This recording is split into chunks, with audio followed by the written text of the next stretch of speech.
Oh, I got the wrong icon up here. And welcome everybody to a special Tuesday edition of our Daily Gun Show. We try to go live every single day with a focus on what our Second Amendment protects.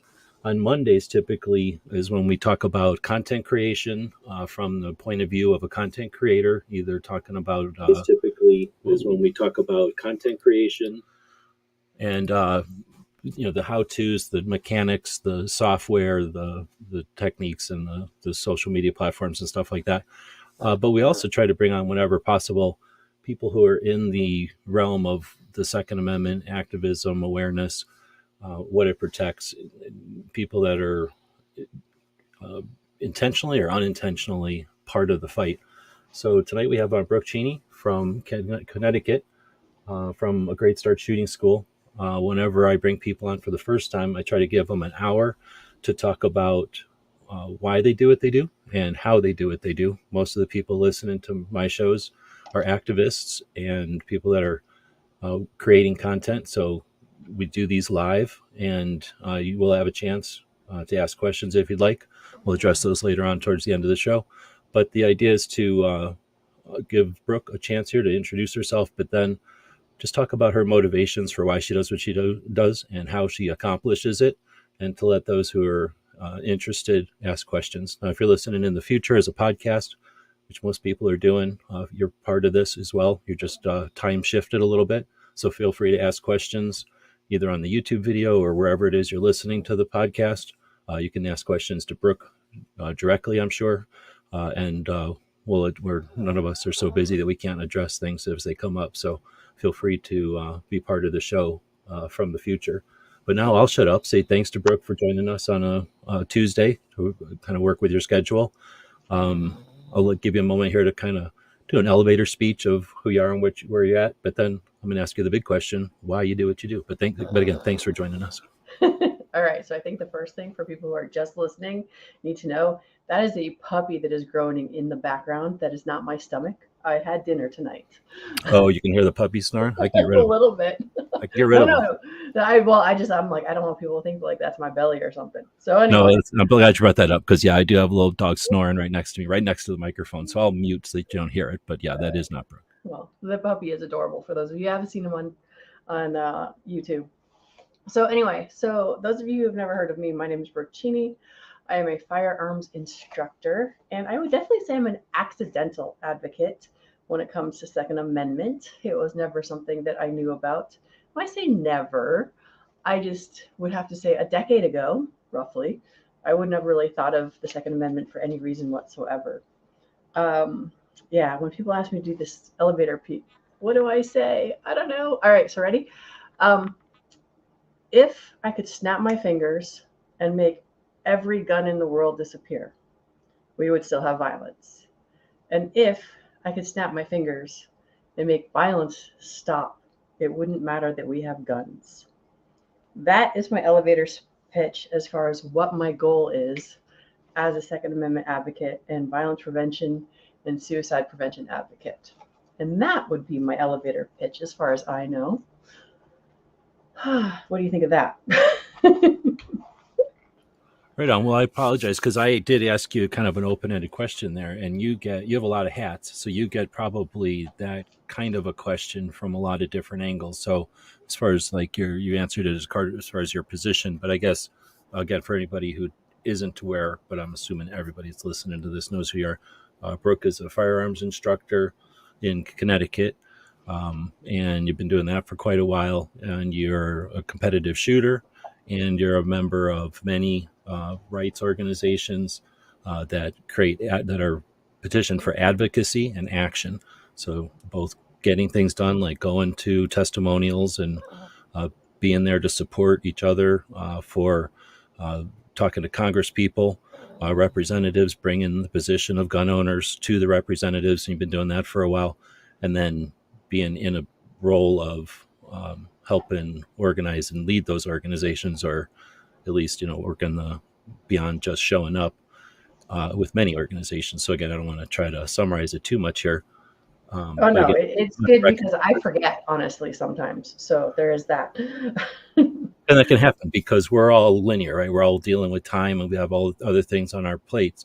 So we accomplish things sometimes that we along the journey or along the path that some might have different impressions of. So yeah, I'm sure that you've done some things that others aren't going to ever do, and you've done those in stride while you're getting to someplace else. So again, I'm going to recommend. I've put a couple of links in the description of the video, and I Okay. can add more. But maybe the first question to ask is, because you've done interviews with other people. One that Mhm. comes to mind is a friend of ours, Guns and Barbecue, when he was doing his 2A Women Wednesday series. That might be one that I'll recommend people check out. But you've done plenty of interviews before. Is there one that comes to mind that you'd recommend people check out if they want to hear the story of a great start shooting school and suicide Um, prevention Saturday? well, since before we got live, we were talking about Cheryl Todd on Gun Freedom Radio. No one can do it the way she does. Um, I was on there a while back for Mother's Day. That's an older interview, but I still like it. It was when I was fresh into the DC project. And oh, what else? Walk the Talk America, because I love my suicide prevention stuff that I do.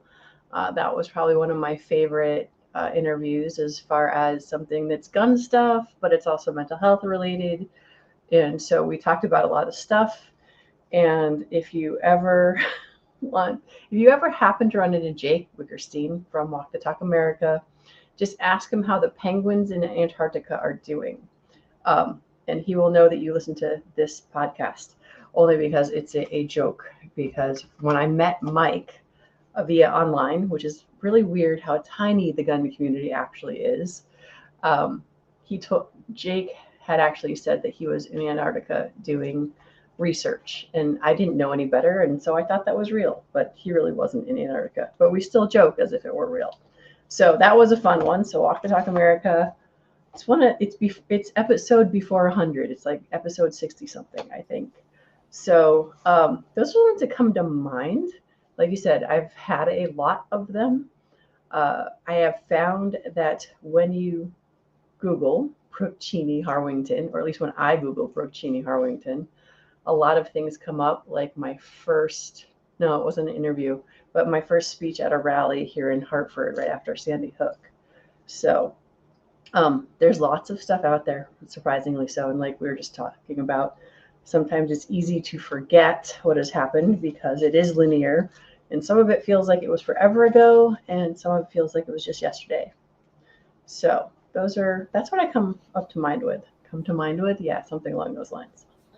Right on. Well, so again, you've done a lot of these interviews, and I was kind of mentioning, I don't remember if it was on air or off here, that so often, especially people like yourself who are champions for, in your case, a couple of different stances or causes that we're all aware of or involved with.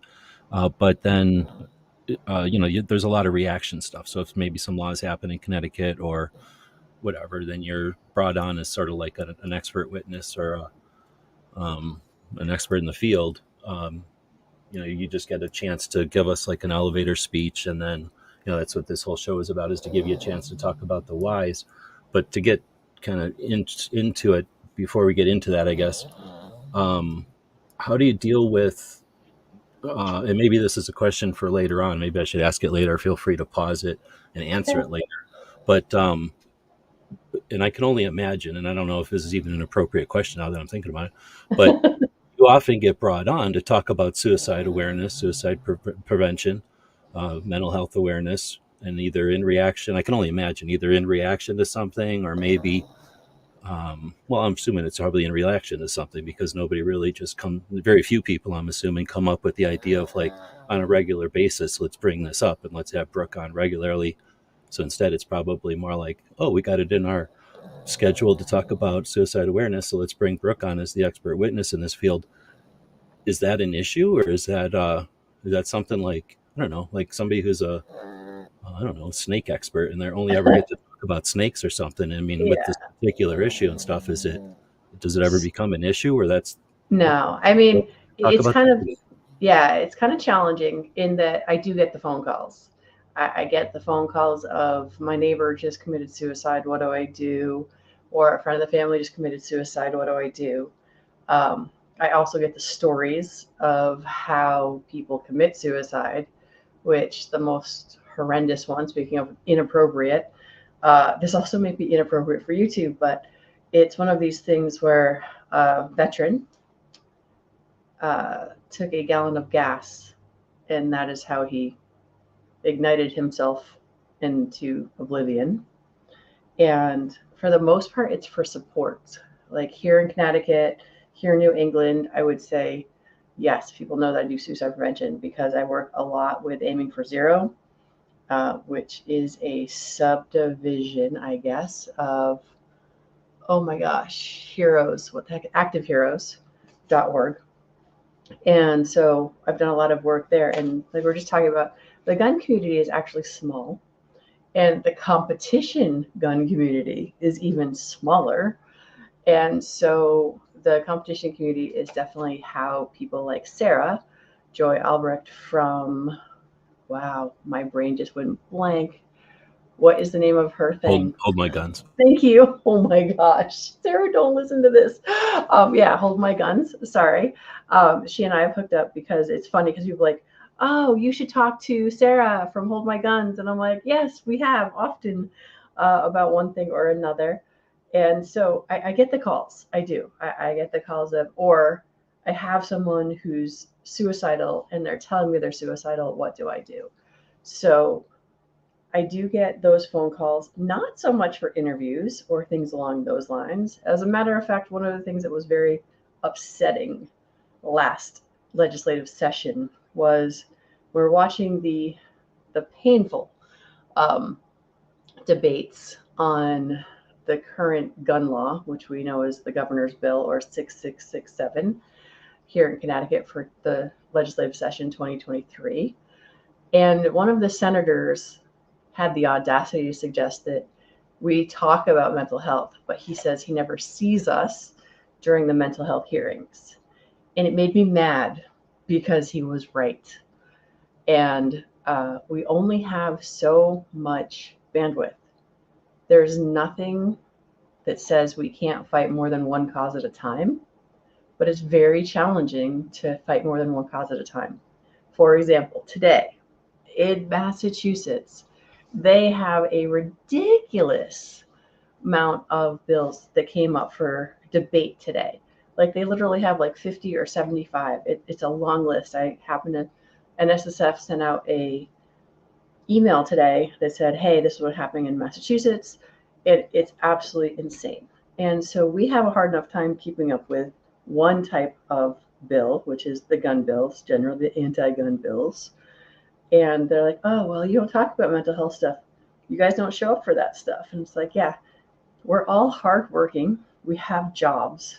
We have other things we need to do. So, but yeah, suicide prevention is definitely one of those things that I guess I need to work on doing more of that in our legislative body here in Connecticut. So that's, I don't get pegged into a single thing.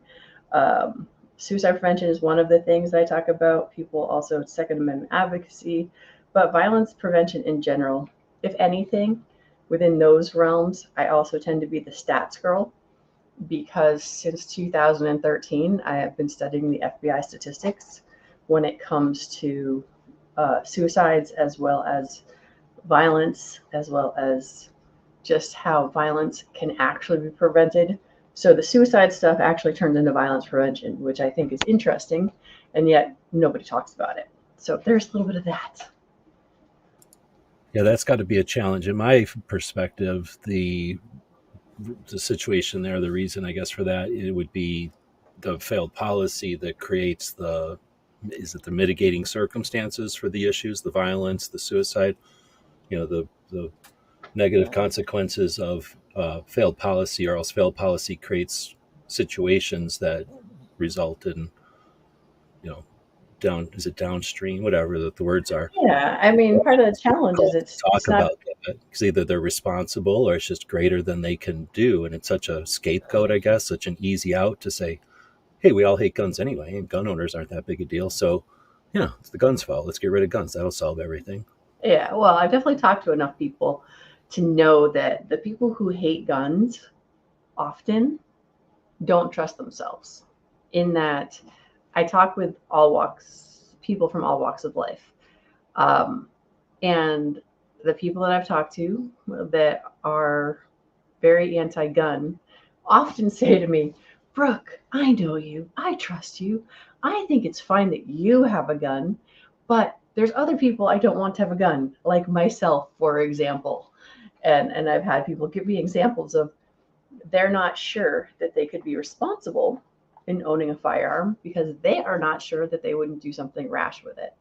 And that insecurity then leads them to be anti gun because if they can't trust themselves with a firearm and they're pretty confident they could pass a background check, etc., they wanted to make it harder for other people. So it's kind of the snake eating its own tail sort of story as to why they end up being quite so anti gun. As far as the failed policy stuff, whew, the reality of it is you cannot have a successful policy that fixes societal problems.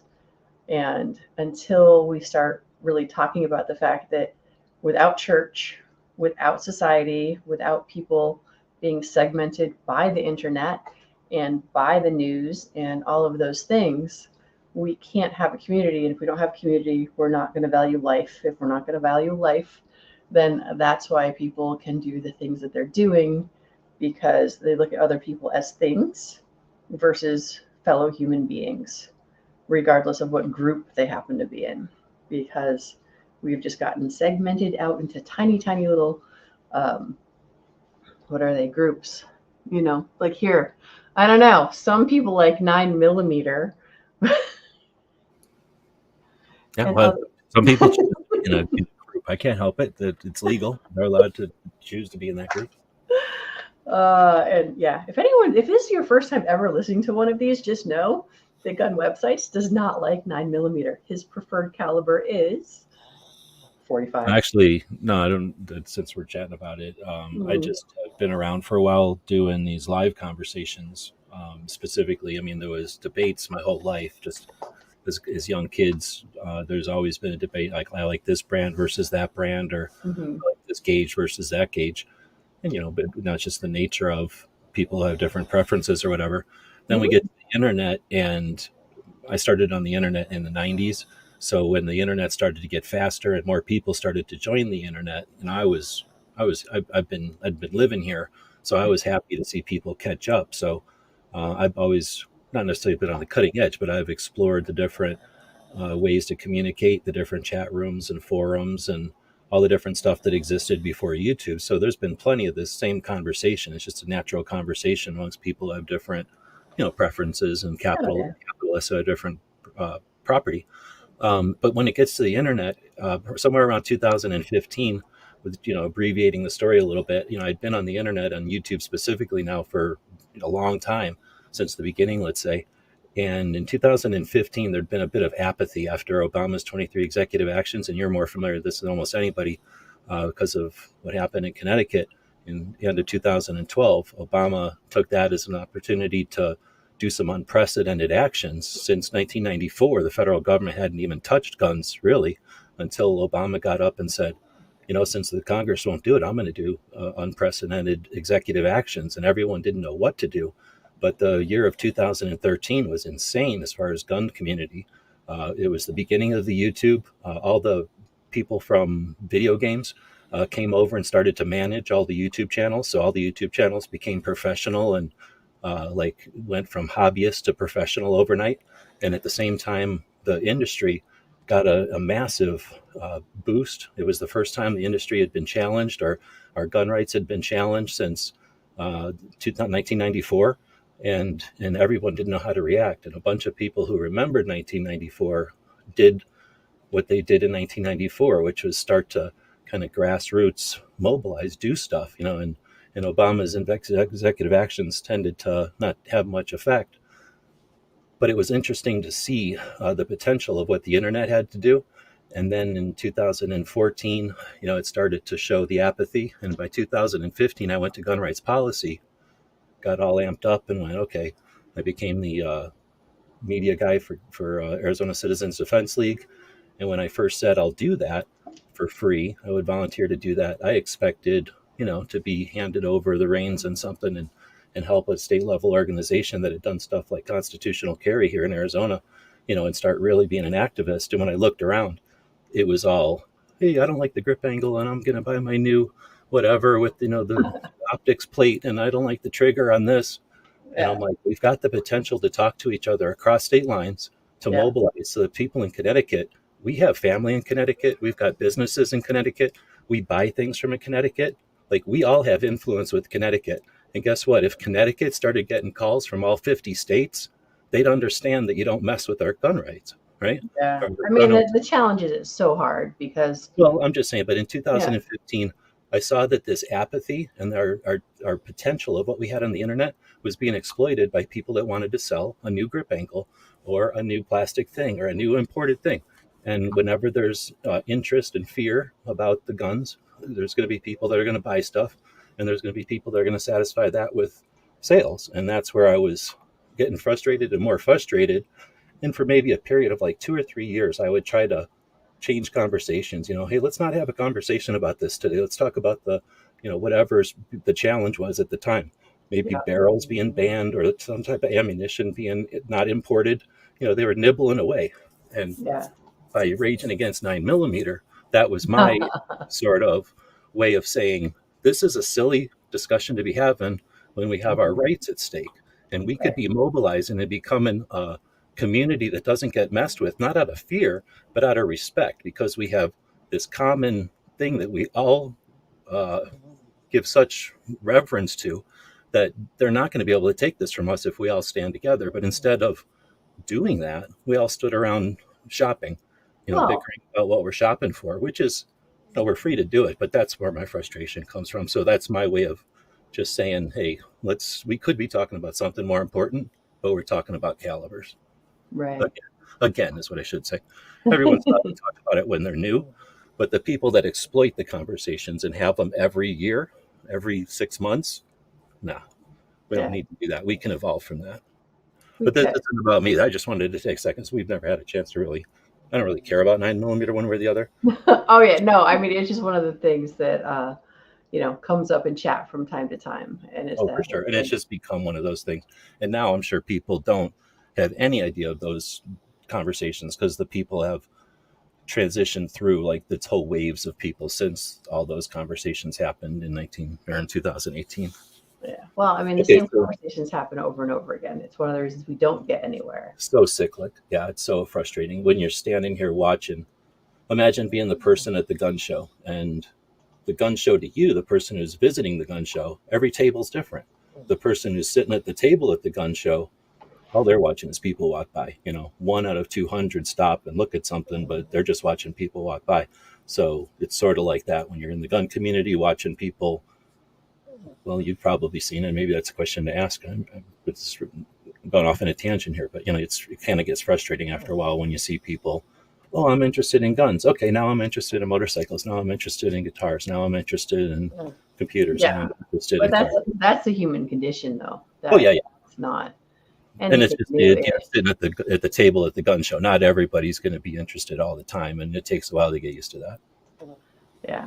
Well, I mean, so here's the thing. In 2005, if you had told me they're going to ban magazines and it's going to be a 10-round mag ban, and at the time I was a gun owner, I'm like, well, who cares if they ban magazines into 10 rounds versus 15 or whatever? Because with my low information of being a gun owner, I'd be like, oh, well, there's still bullets in the gun. Why does it matter? It doesn't matter. And I don't care. We live in America. Therefore, the Second Amendment's always going to protect our gun rights. And I mean, I think that statement is what kills most people because most people do not have the time, nor the interest, or the energy to actually realize and understand why our Second Amendment rights are our freedom. And we live in America, so that would never happen here as we get closer and closer to what feels like socialism. And it's one of those things where I was that gun owner. that they quote, that the antis quote, gun owners agree that this can be done. And that I was that gun owner. So to go from being that gun owner that agreed with the anti-gun people because I didn't know any better to where I am now because I looked into violence prevention and I saw there's no gun regulation that's ever done anything to make anyone safer per, the actual FBI and the CDC regulations and everything else that is out there, all the actual information. And so, but most people don't know that. Most people have a 30-second soundbite education and black guns bad, and that's all they know. If we just got rid of these, then everything would be better. And I'm like, okay, if that were true, it just shows that people who want to get rid of rifles are super bad at math, because when we have over 400 million guns in America and less than 10,000 of those guns actually cause murders, well, we have a significant difference of what is effective.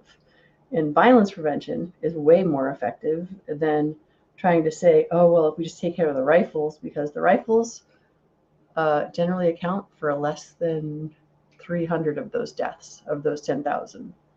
So to me, anti-gun folks are just really, really bad at math. But like New York Outcast said, if people just eat more salads, things would get better. Because then no one would need guns for hunting, and they would just eat their salads, and everything would be better. So. Okay, so I did a bad job of doing what I attempted to do here, giving you a chance to why. So we got off on some tangents, and I apologize. So to kind of get back on track, the you've done this before, so I'm kind of I know the answer, but I wanted to give you as much time as you'd like to answer the why. Like I Yeah. did a bad job here of kind of introducing the show and what you Okay. do, introducing what all you've done, but what's the why? All right. So the why is definitely back to when you said about accidental. I have to say that almost everything in my gun life, as I call it, was accidental. Um, and the funny part of that is, I say that, but it was so that I could avoid accidents.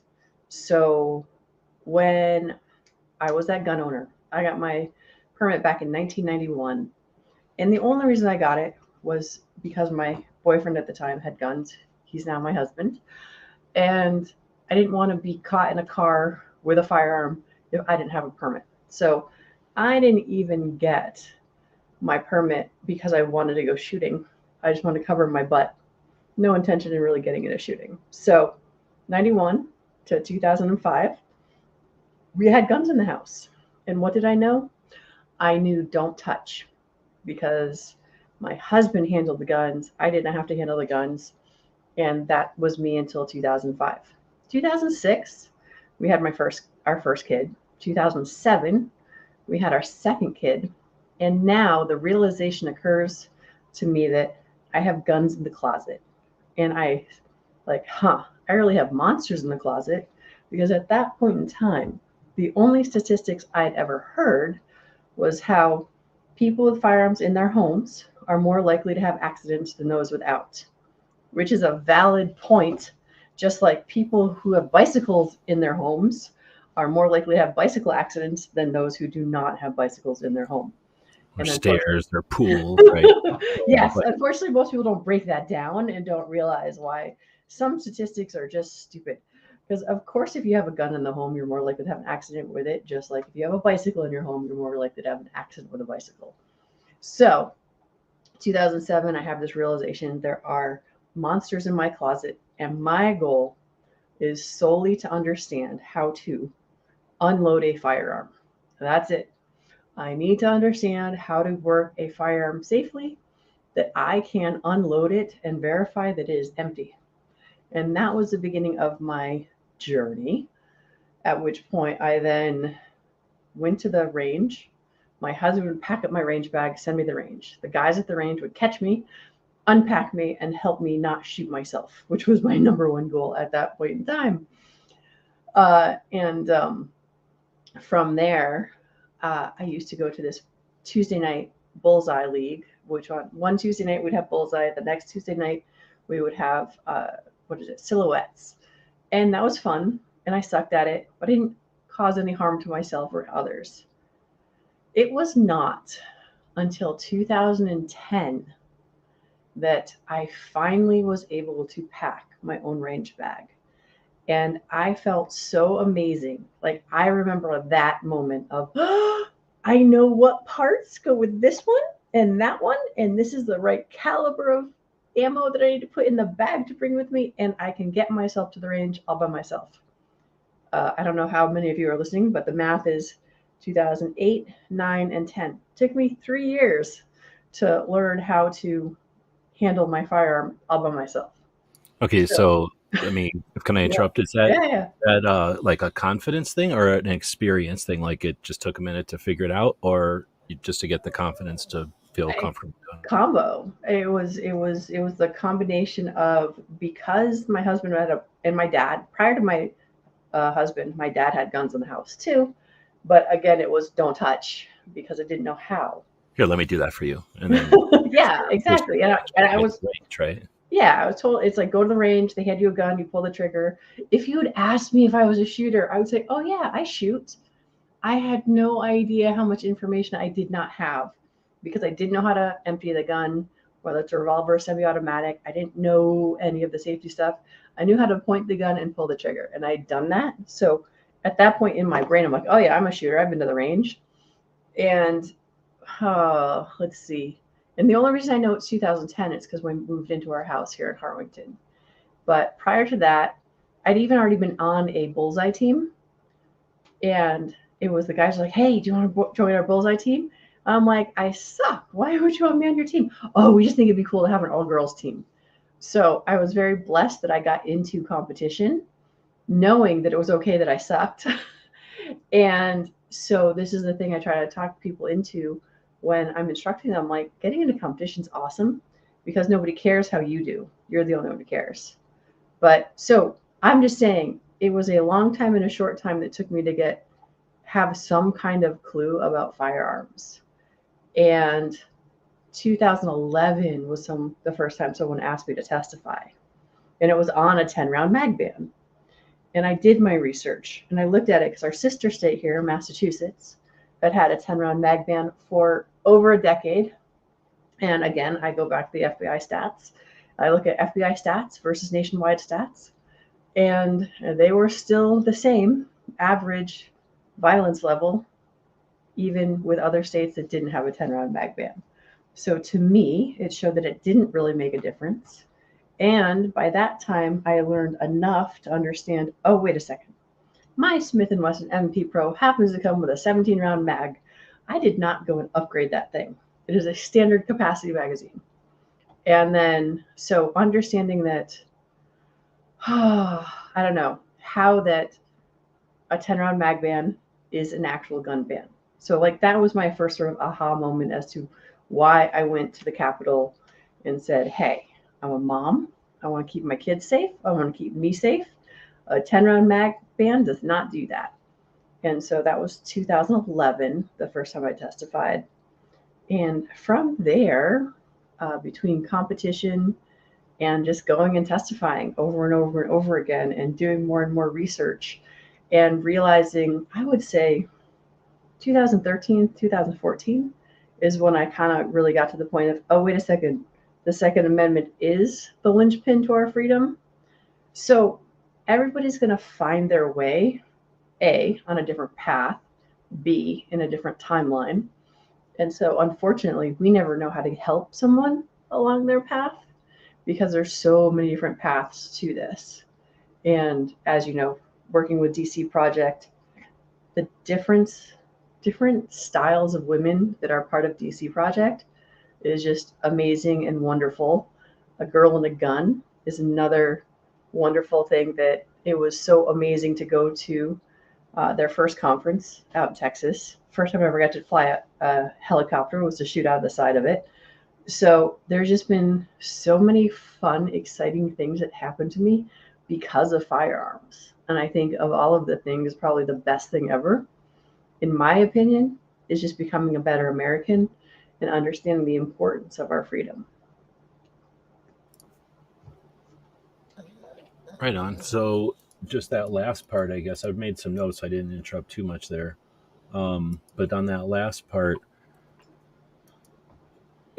how did I ask if where along the line do you think the realization or maybe just the level of comfort became a difference of opinion or whatever, where essentially gun owners weren't a concern, like other gun owners weren't a concern, or was that ever an issue? Is that something you had to overcome? Oh, no, not at all. Like I Okay. said, I've been around guns all my life, and I thought I was I was a shooter or something, but um, I really just didn't realize. And this is one of the things with DC Project, with a girl and a gun, the whole education side of things, right? Um, it's interesting to me how many people were like I was, which is A, quite clueless when it comes to Second Amendment, B, have guns in the home but don't know how to safely handle them. So that's really kind of like the reason I think I can talk to lots of different types of people is because I was lots of different types of people, and that I was totally clueless about Second Amendment. I figured our politicians are doing the best they can to keep us safe, and they must have the best information to do that. And as I learned more, I'm like, okay, ignorance really is bliss because what I didn't know in 2005 allowed me to sleep easier at night, without a doubt. And now I know a lot. And the more I know, the more challenging it is to, like you said, watch other people just ignore the problems and not even be aware of. They're not even ignoring them. They're just unaware. But we They also, got other things on their mind, right? And yeah, there's no obligation to be worried about everything. So, right, and there's no list of things of priority that you have to be worried about things in this order. So, sort of our burden to being aware of this and knowing that it isn't a given. It's sort of on us as just a group to squeak, right? To let people know whether, whatever, we're unsatisfied that there's something going on here, or just to normalize guns. I guess really right. just normalize guns, right?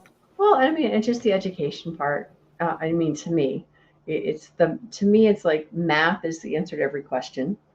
And if I can simplify it into a math problem, which is it's 0.002% of all firearms in the country, 0.002% of that create murders. And it's one of those things where if you're trying to solve a problem, you need to have a number that's at least big enough to show a difference.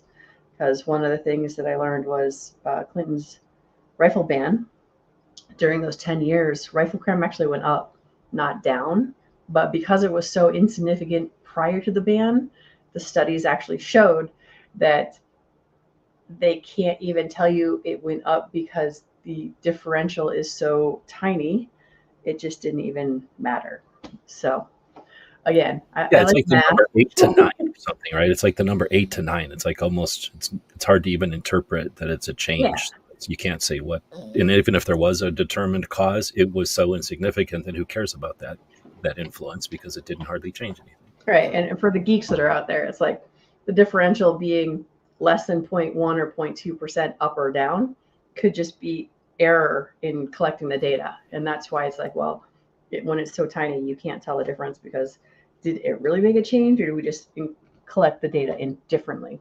So, human Um, error, all that fun stuff.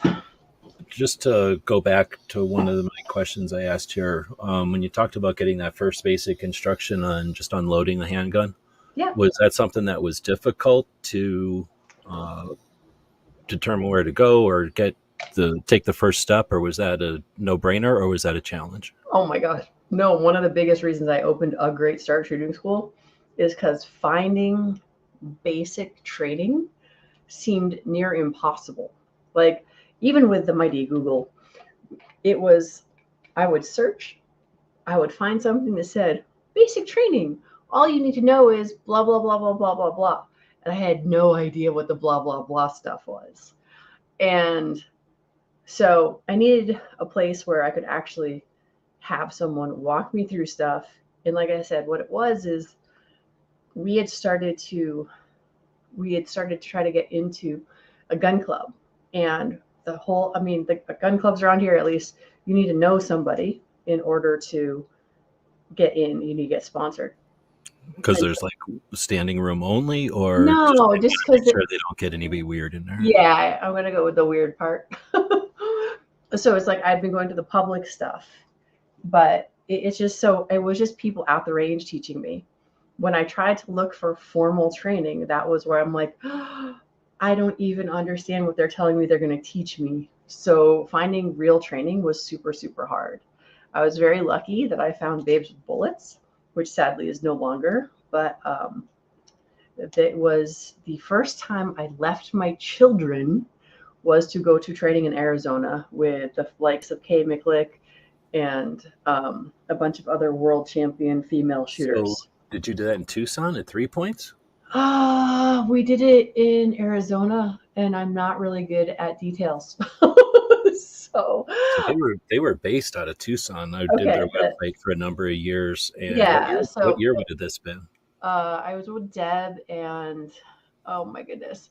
So Deb Ferns was was running it, Yep. and I want to say I probably went in 2010. I Uh, wonder if you were. If we have, I'm gonna have to go look at pictures from back in the day because you have tons of pictures. So maybe I yeah. don't think we've met, but you might have met Angie, who Uh, would go out and hang out at it. I didn't really feel like I should go out and hang out at a girls' well, baseball bullets thing, but yeah, we did have we had one guy who took care of us. He helped with range stuff and cooking and that sort of thing. But in general, but but it right was on. So that's a competition shooter who started later in life as a experienced like person, and then discovered guns, got really into it. She started a school with Kate Mitlick, and yeah, it was interesting. So and then that was um, kind of I consider that training kind of competition style oriented. Um, absolutely, but it was nice because it was all women and all women instructors, which and I'm looking at my emails, Pete, and it was 2012 is actually when I went. So, okay. but yeah, so 2012. But like I said, it was the first time I'd left my children was to go for gun training, and it was great fun. And then shortly thereafter, I also found a girl and a gun, and so it was really fun because girls I usually didn't like, but I like gun girls because gun girls are fun girls, and I really believe that it's because we've taken responsibility for ourselves and we know how to handle something that many people are afraid of. So I think it gives us a boost of confidence. And so I've just really loved the gun community because it's given me so many things, not just Second Amendment advocacy, but a bunch of girlfriends, which I never had before. And there's just so many awesome things. The amount of volunteerism that is in the gun community, the heart that is here. So there's just lots of stuff that's awesome. Well, like there's motorcycle people, and they like the thrill of it, or they like something about it, and it's motorcycle. But if you took their motorcycle, they'd be like, "Darn it!" And then there's fishing people, and they like fishing and everything. But if the lake's closed, they're like, "Darn it!" Mm, Guns are more foundational, right? So no matter what it is that you like about them, there's a point where we all go, "Nope," like that ain't happening. And that's I think that resolve, or that foundational appreciation, um, because again, it comes from all kinds of places, and it manifests in all different kinds of ways. But when you start to push on it, we all stand firm wherever we're at, and that is unique. There's nothing else really. Maybe food. I can't even think of anything else that we would, as a group, all together without much organization, collectively say nope. yeah. Maybe First Amendment stuff. Maybe if well, they already messed with you anyway. Yeah. Um, And you there's lots of rabbit holes to go down that way. Babes with Bullets was also first, and it was sort of a book thing that kind of developed, and it wasn't planned as much as like adapted. And then it, like you say, it ended and went someplace else because it was a transitional project, I'm going to call it, in the grand scheme of things, from my perspective. Um, Girl and a Gun, different, massively different. And different scale, and now established as essentially the NRA for female shooters. Nothing's larger. Nothing's ever been larger. Nothing's ever gotten to this size with some sort of structure and an objective and a goal to keep going. Like they can, as far as I know, they can keep going as much as they want to grow. And then DC Project, unique in another way. I'm not going to get into trying to explain all these Yeah. organizations, but my question is, you went to Babes with Bullets out here at the time in 2012. You didn't have any other options. DC Project didn't happen until 2015. Right. Or Girl in a Gun didn't happen until like 14, 13, 15. 13. Right? 13? Okay, I so think 13 none was of the these first other one things I went to, exist. yeah. And Deb was not 2A. She was, hey, here's how you shoot, and don't let them take your guns. But she wasn't die, right? Oh She was, gosh, no, yeah, no, no. no. I mean, Right? She was and don't get me different. wrong. Yeah, It was a and different time, and there was no challenge. So it was a different time. It was pre-Sandy Hook, for crying out loud. yeah, So and it was also, ooh, look at all these highfalutin, fancy shooters that all have multiple world class, ribbons behind them and Miklik's that sort of stuff. wife, who shoots as good as Miklik. Yeah, like Fig Yeah, Miklik is a champion shooter who had a champion shooter daughter, and her brother's a champion shooter, and her parents ran a gun shop forever. So gun customizations and stuff. She lived with guns her whole life. Anyway, so my question is, what was it like being in the first Girl in a Gun with, at the time, if you can answer it, mhm. what was it like with that? Did people know, or was there an anticipation that it would be what it is today? Was there any concept at all that it would be what it is today? So this is where competition shooting helped me meet people.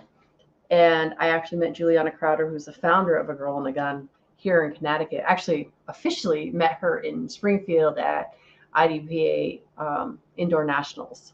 And then she and I actually went on Fox News in Hartford for an interview together. And it was just one of those things where someone's like, one of my competitive girlfriends, like, hey, you're going to A Girl in a Gun? I'm like, a what? And then someone else said, hey, Brooke, you're going to A Girl in a Gun? I'm like, a what?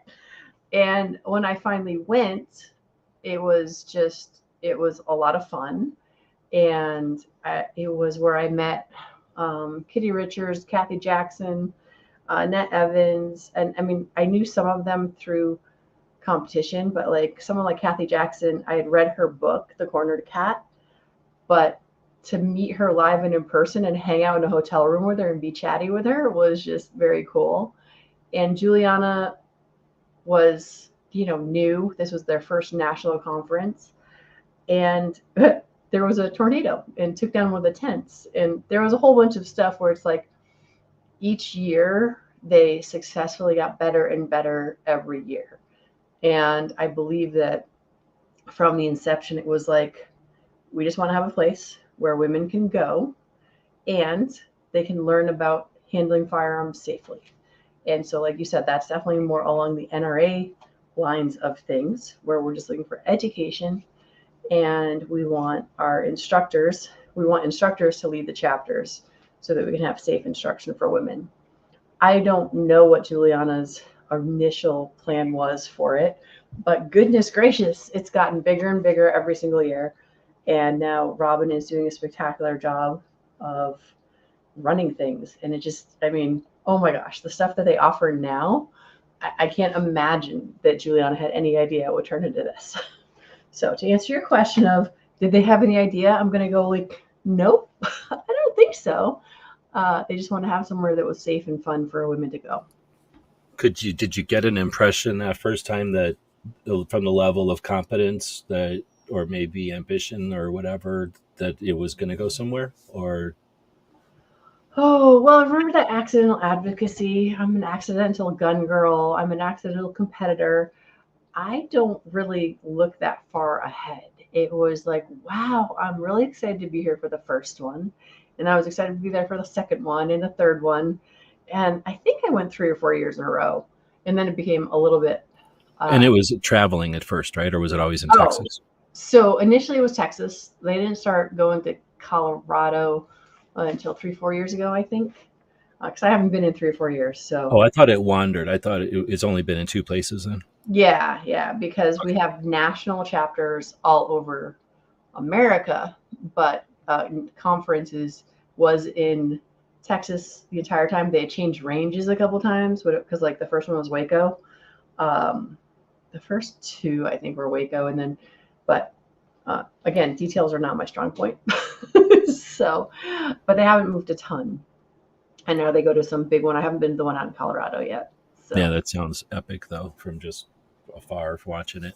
it Um, is. then let me ask: do you know when did advocacy play a role? Was that from the beginning, or did it come in later? No. So in A Girl and a Gun, we try very hard actually to be nonpartisan, non-political, because we want this to be a welcoming place where we don't get beat over our head with "I hate Trump, I hate Biden," any of that sort of stuff. We just made education the primary goal. And when I say we, I had nothing to do with Girl and Gun. It's just I feel like I'm part of the family. But so the purpose of Girl and Gun was a safe place for people to go and just learn how to shoot without having to get into the politics and that sort of thing of it. Now, DC Project came along, Diana, back in 2017-18, and Robin also became part of DC Project, which allowed there to sort of be a convenient partnership ish with A Girl and a Gun and DC Project. So people who are passionate about the politics side of things could go off and help out with DC Project, while A Girl and a Gun can still kind of be there without being in your face. As Sister far as, organizations, and they facilitate two different avenues, but then yeah. yeah, partner. So it's like people who are, because like you, as you've already said, not everybody is into political activism. Most of the gun owners don't know why it's so important that they stand up and have their voices heard, because we live in America and Second Amendment, and they'll never take it away from us because they don't understand all the ugly underpinnings of choke points and all sorts of other things that are occurring.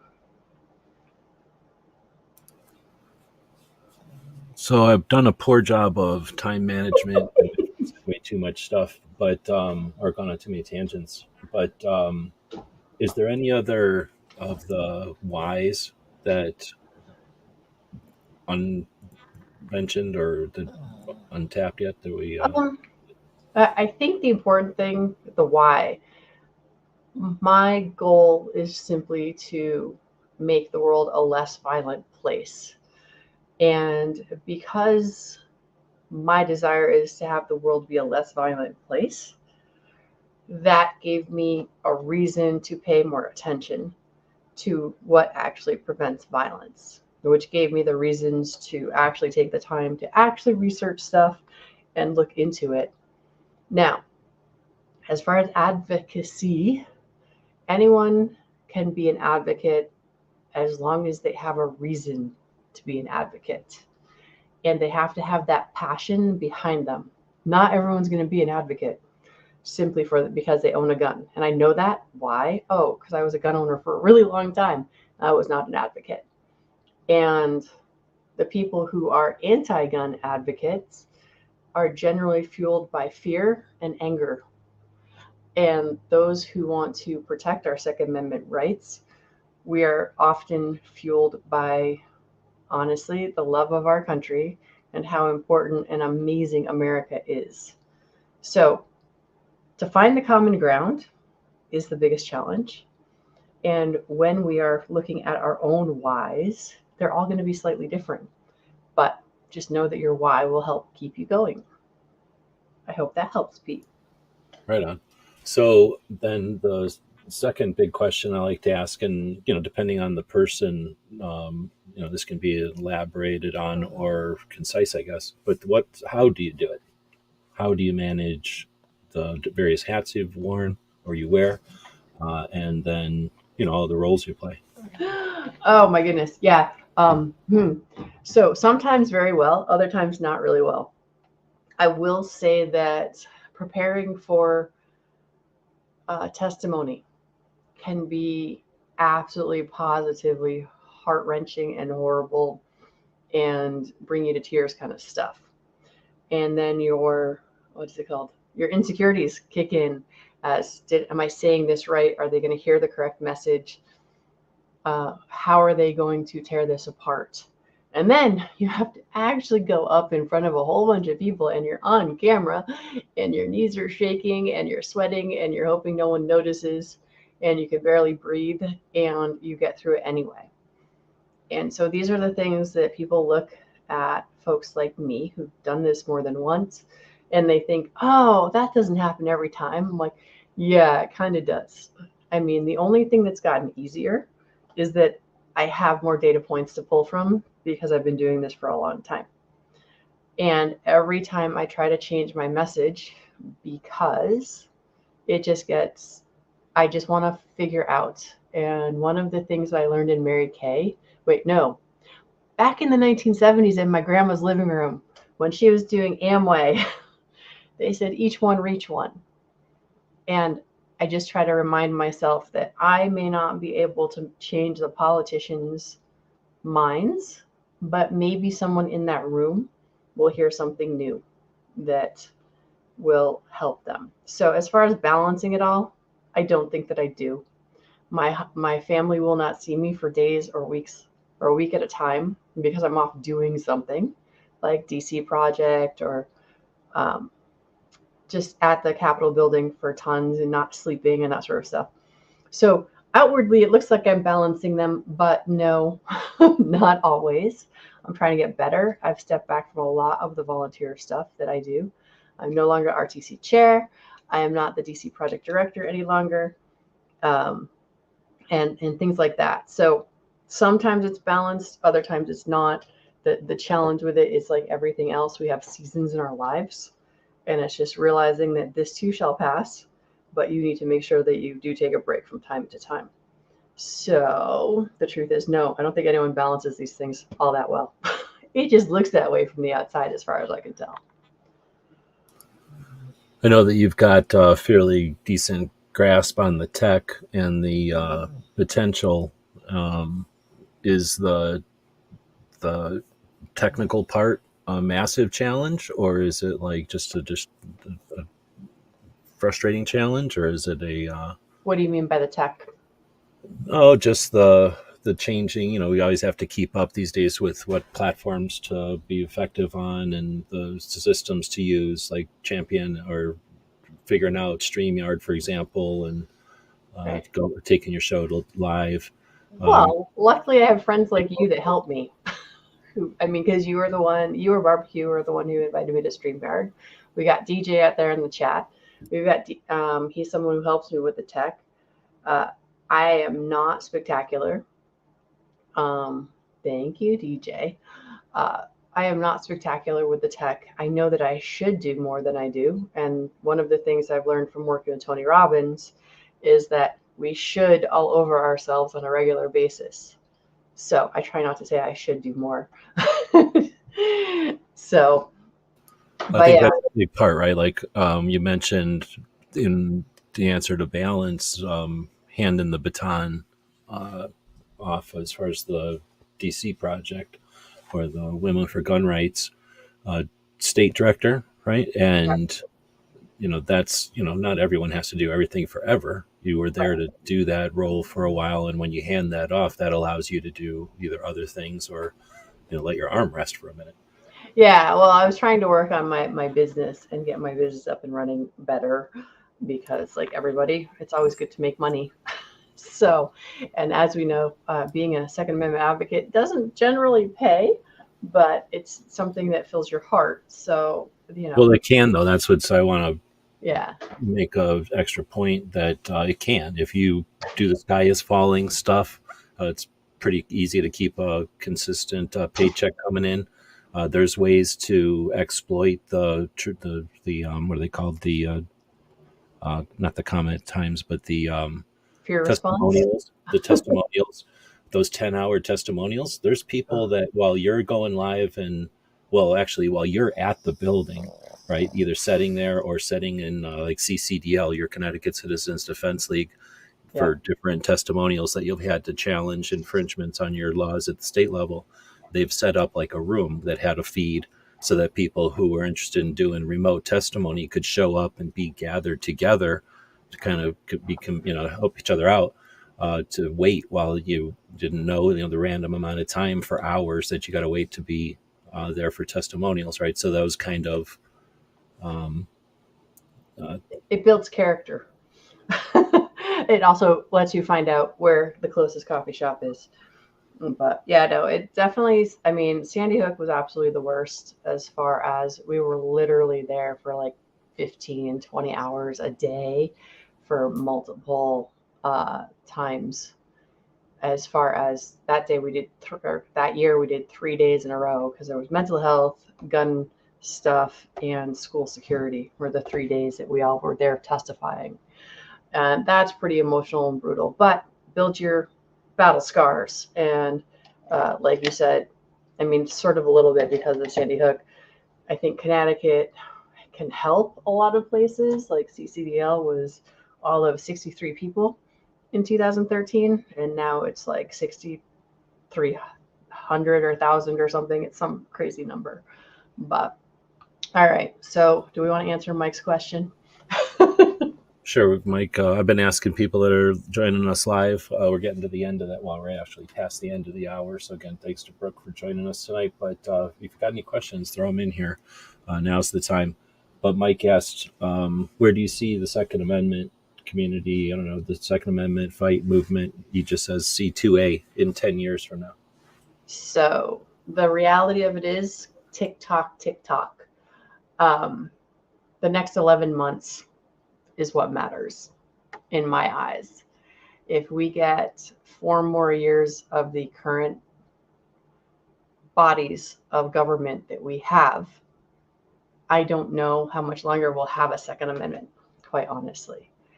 And if we make it past the next 12 months, and by this time next year, we have a change in our government, then I see that we have a fighting chance. If we do not make a change in the next 11 months, I do not know that we have a fighting chance. And that is my sad truth of the next 10 years from now, because right now, I really believe with my whole heart and soul, if we do not focus on the next 11 months, we're in a world of hurt. And we have to stop fighting amongst ourselves and looking for a perfect candidate. We have to be single purpose voters that are just looking for freedom in America. And the reality of that is it is our Second Amendment rights. Even though it's not a hot button item, it's not something that people focus on and they want the perfect candidate that checks all the boxes. Doesn't happen, doesn't exist. It has nothing to do with Democrat versus Republican. It's, do they believe in freedom? Have they shown that they will stand up for our freedoms of choice, or won't they? So, Mike, the short answer is I don't see 10 years from now if we don't get our butts in gear 10 months from now.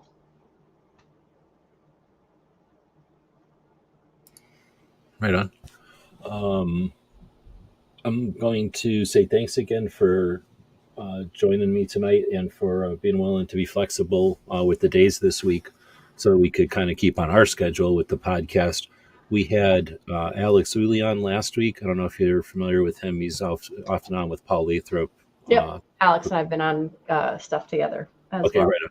And then Jeff Knox, who less frequently is on with Paul? Maybe he's on with Paul. I'm not even sure, but I don't know if you've met or dealt with Jeff at all. But those are my last two, and I'm kind of thinking have interviews for the first couple of weeks, and then have a fourth Monday show where I invite all three of everybody on to have kind of a panel.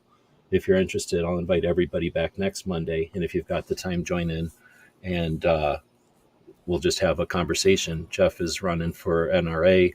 Alex, has got the kind of the Forge of Freedom podcast and his focus on freedom and the individual freedom. And because I've got a bunch of questions that I'd like to keep bugging you about, but I don't want to keep you up all night. It is late on the East Coast.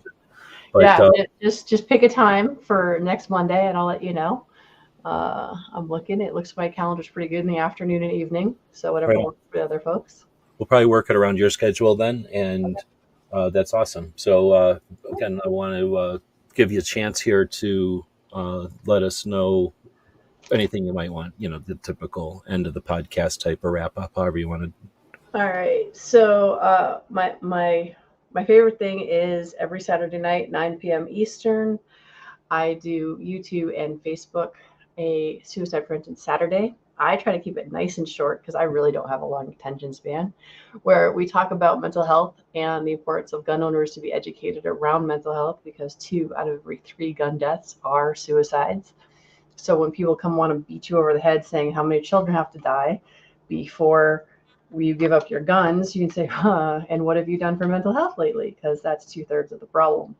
So anyway, that's my number one thing, a Great Start Shooting School. If you are here in Connecticut, you are welcome to stop by and take a lesson. We have a really fun range for the month of January. Since it's really kind of chilly here, I plan on doing some more online courses that anyone can take part of, because as a competitive shooter, one of the big things we do is a lot of dry fire. And so we are going to go ahead and do some dry fire clinics via Zoom.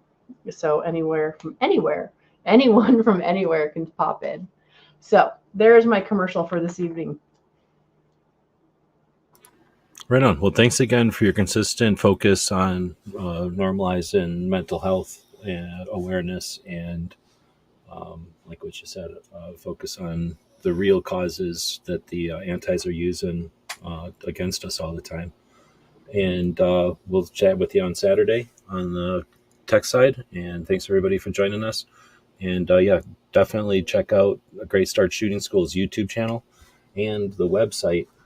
Even if you don't need to know about Connecticut's laws, you could take one of the online courses that Brooke offers. You could be part of one of the online lessons and get some training, some skill building. They used to tell us with first aid training, if you can't remember the first name of the last instructor you had, it's probably time to get some training again. So if you can remember who it was that was the instructor of your last class and you can remember their first name, or you can't, then consider going online and joining one of Brooke's online classes. All right. We'll do a commercial up here for our store. Thanks to everybody who's capitalists for supporting us financially. We've had a scroll at the bottom of the screen for our Patreons, the people that subscribe to what we do. We appreciate it. Lets us do things like this without a bunch of ads or anything more than this. GearWebsites.com is your source for firearms-based playing cards and books. We also have mugs, shirts, and posters with designs that we've made live. Of course, we have patches. Every Friday is Free Patch Friday. We appreciate your support. Thank you for shopping at GearWebsites.com.